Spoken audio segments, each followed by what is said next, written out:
Hello everyone, welcome to Aditya's Infosphere. In today's video, we are going to start with the series named as Attitude is Everything. Change your attitude, change your life by Jeff Keller. The night that changed my life. The greatest discovery of my generation is that human beings can alter their lives by altering their attitudes of mind. William James. In 1980, I graduated from law school and thought I'd be a lawyer for the rest of my life. After all, that's what I'd wanted to do since my early teenage years. At first, everything went according to the plan. After lots of studying that summer, I passed the bar examination and was admitted to practice law in New York. My personal life was also on the upswing. In 1981, I married Dolores, a law school classmate. I was on my way to much success and happiness, or so I thought. But after practicing law for a few years, I realized I wasn't happy at all. Sure, there were some things I liked about being a lawyer. I enjoyed helping people resolve their disputes, especially when I could save them the agony of lengthy court proceedings. Yet, there were so many things about being an attorney that I disliked, and that just seemed to drain the life out of me.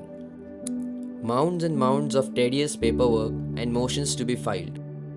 Constant delays and postponements. It was not uncommon for a trial to be postponed 10 times. I dreaded going to work. I continued to grind out the work but grew more and more dissatisfied as an attorney. I was frustrated and very depressed. To put it bluntly, I didn't like my life and saw no way that things were going to improve. Have you ever had a job where you dreaded going to work most days? Where you felt the weight of the world on your shoulders each day? Well, that's how I felt. I was literally hunched over and in pain, both physically and emotionally. I looked much older than my years.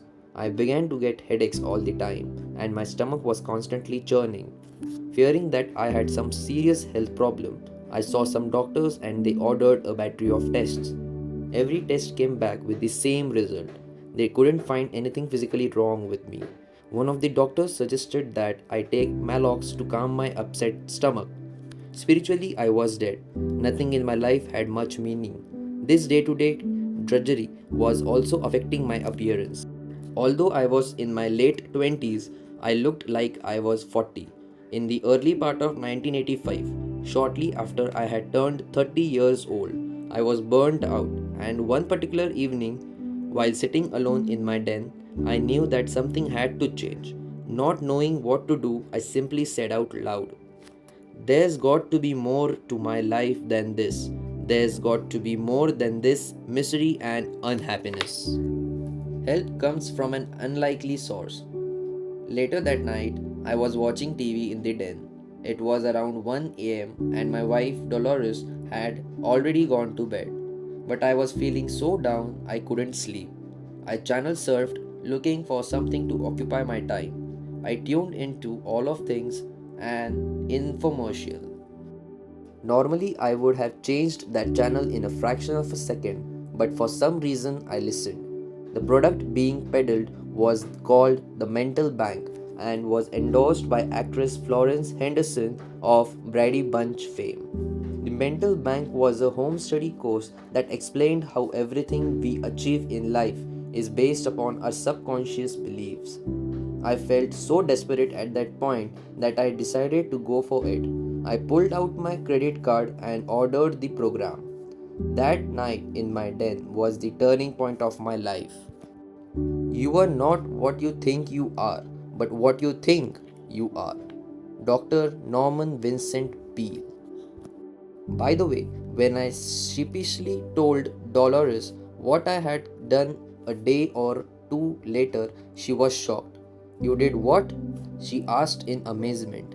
It's not that she objected to the purchase, it was just so out of character for me to buy something like that on impulse, and worse yet, from a TV infomercial. Several days later, the Mental Bank program arrived at my doorstep, and I was fascinated and excited to begin learning how our thoughts determine the quality of our lives. Prior to that time, I had never heard these ideas. Unfortunately, they don't teach you this stuff in school. The Mental Bank program spurred me to seek out other motivational resources. I began to read books by Napoleon Hill, O.G. Mandino, Norman Vincent Peale, and Robert Schuller. I started reading the Bible on a regular basis, and I eagerly listened to the inspiring audio programs by Zig Ziglar, Earl Nightingale, Jim Rohn, Bob Proctor, and many others. I felt like a person who had wandered for days in the desert with a parched throat and then suddenly found a stream of water. Now, I can't tell you that everything in my life changed overnight because it didn't happen that way. But from the moment I began to change from a negative attitude to a positive attitude, I started to get significant result. I felt better. I had more energy and I started to achieve goals that I would never have accomplished before. All because of a change in my attitude. I am also happy to report that when people now ask how old I am and I say 57, they variably reply, "You look much younger." It's all in the attitude. From lawyer to motivational speaker, I continued my self study program in spare time while I worked full time as a lawyer. The positive thinking was helping my attitude at work, but I felt a passion for my hobby that I never felt for my work, and I dreamt about the day I could walk away from my job.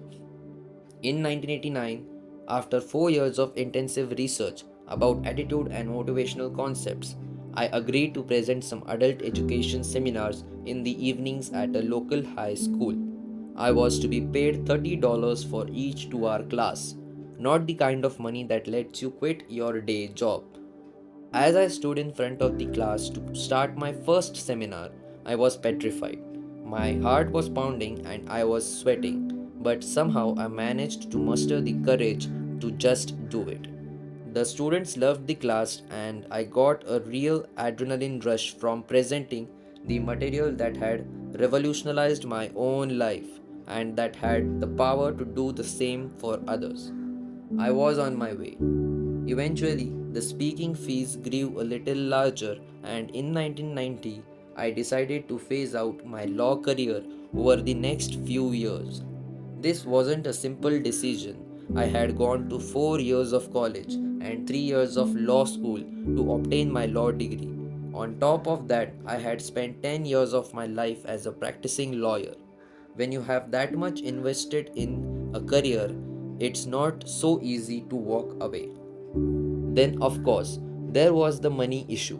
As a lawyer, I was on the track to earn $100,000 in a few years, and I'd be earning that much and more for the rest of my professional career. Taking a stand. Although I was earning a little more income from my new hobby, I realized that I'd have startup expenses in launching my new enterprise. Fortunately, Dolores and I had saved some money over the years. To supplement my income, I began to sell a line of merchandise with my unique "Attitude is Everything" logo, but there was no way to avoid it. I'd have to take a huge financial step backward to start my new business, at least in the beginning. A positive attitude is a person's passport to a better tomorrow. And yet, it was no time to move on. I felt as if I was being pulled out of the legal profession and into my new career. Whenever I spoke to an audience or wrote a motivational essay, I was so invigorated and full of life. I knew that where I belonged. So I made a gradual transition, working 4 days a week as a lawyer, then 3 days a week, and then 2 days a week, until in 1992 I began full time working as a motivational speaker and writer.